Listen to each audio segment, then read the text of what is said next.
Sikkim flash floods. Sikkim में तबाही आने की वजह बादल फटना बताई जा रही है। ऐसे में सवाल है कि क्या वाकई में यही वो वजह है कि जिससे राज्य में हर तरफ सैलाब नजर आ रहा है, या ग्लेशियर का पिघलना भी इसके लिए जिम्मेदार है। सिक्किम में बाढ़ का कहर जारी है। 14 मौतें हो चुकी हैं। 22 जवानों और 102 लोगों की तलाश जारी है। 3000 से ज्यादा पर्यटक फंसे हुए हैं। सबसे ज्यादा पर्यटक उत्तरी सिक्किम के लाचेन और लाचुंग में फंसे हैं। इन्हें निकालने के लिए एयरलिफ्ट करने की तैयारी की जा रही है।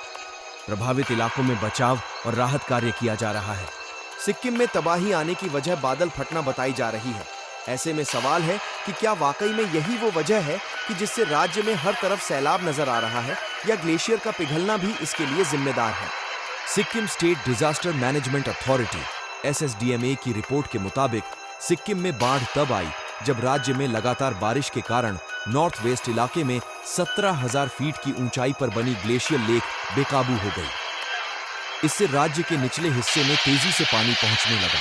पानी का दबाव बढ़ाने के साथ तीस्ता नदी में जल का स्तर बढ़ा और सिक्किम के 4 जिले मंगन, गंगटोक, पाकयोंग और नामची में बाढ़ आ गई। उत्तरी सिक्किम में लोहनक झील के कुछ हिस्सों के जल स्तर में लगभग 15 मीटर सेकंड से बढ़ोतरी हुई।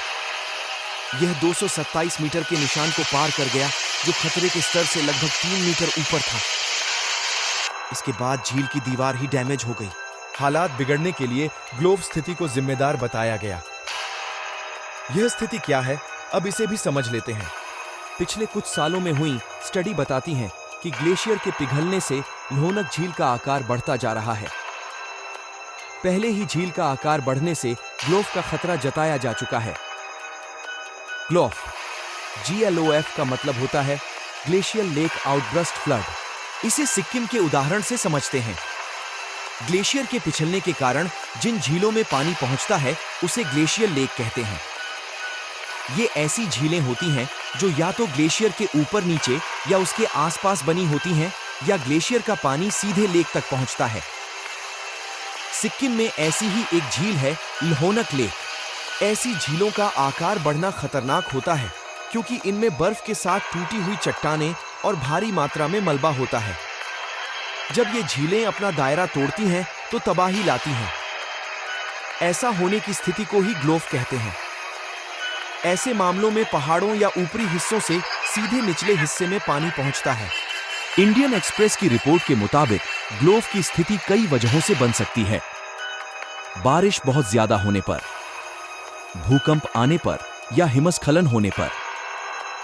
ग्लेशियल झीलें अक्सर खड़ी और पहाड़ी क्षेत्रों में होती हैं, जिसका मतलब है कि भूस्खलन या हिमस्खलन हुआ तो निचले हिस्से में पानी की तबाही मचेगी। नतीजा निचले हिस्से में बाढ़ आ जाती है। 2013 में ऐसी ही एक घटना उत्तराखंड के केदारनाथ में हुई थी, जब इस क्षेत्र में चौराबाड़ी ताल हिमनद झील के कारण ग्लोफ के साथ अचानक बाढ़ आई थी, जिसमें हजारों लोग मारे गए थे।